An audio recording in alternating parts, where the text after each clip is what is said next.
What we propose today is a turnaround budget. To grow our economy, we must enact meaningful workers' compensation reform, unemployment insurance reform, lawsuit reform, pension reform, and tax reform. This is our last, best chance to get our house in order. Let's get it done together. Hello, and welcome to another edition of Only in Illinois, your weekly video recap from Reboot Illinois. A year ago, Governor Bruce Rauner delivered his first budget address to the Illinois General Assembly and introduced his turnaround agenda.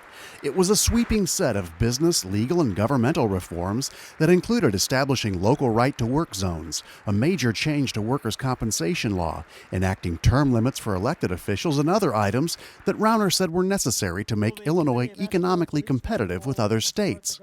But none of those issues ever gained traction in the Democrat-dominated General Assembly. Nearly 9 months into fiscal year 2016, with no budget in place and state spending far exceeding tax revenue, Rauner this week delivered his budget address for fiscal year 2017. His message was largely the same. He won't discuss raising taxes until some of his reform agenda becomes law. I won't support new revenue unless we have major structural reforms to grow more jobs and get more value for taxpayers.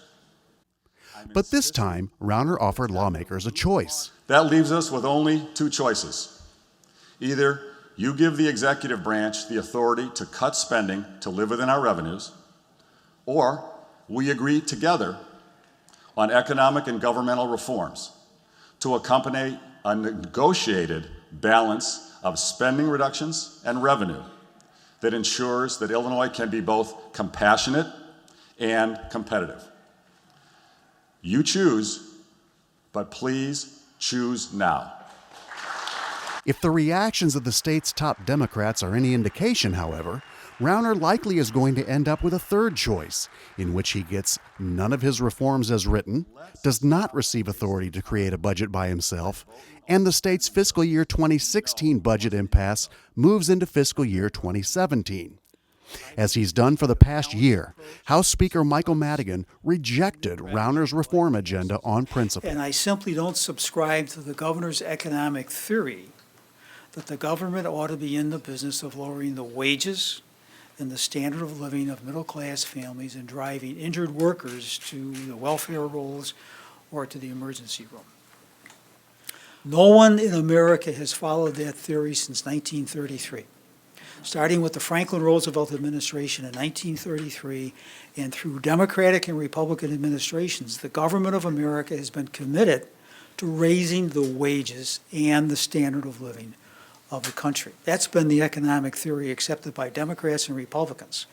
And for someone to come along today and argue a contrary economic theory, in my judgment, is extreme. In his speech, Rauner emphasized his willingness to compromise. Now it's time to choose. With my hand outstretched, with a genuine desire to compromise, with respect, I humbly ask you to join me in transforming our state for the better. But Cullerton, who like Madigan has accused Rauner of holding the budget hostage to what he believes are radical ideas, interpreted it differently. So to the extent that he had 50 radical things and now he's down to 3 radical things, I guess that's supposed to make me try to meet him in the middle. I don't think that's fair. There still are things which are not practical on it. But this notion that we should pass his turnaround agenda and then for our reward, the Democrats get to vote for a tax increase is kind of crazy. So what does all this mean? For Illinois' public colleges and universities, who have received no state funding since July, it raises the very real possibility that they will receive no funding for fiscal year 2016 and will have to hope for funding from a 2017 budget. Students from Chicago State University, which may close its doors in March without state funding, and Eastern Illinois University, which laid off 200 employees last week, held a rally in the Capitol as Rauner delivered his speech. For taxpayers, it means fiscal year 2016 will close on June 30th, with the state having spent $6 billion more than it took in. That's a bill taxpayers eventually must pay.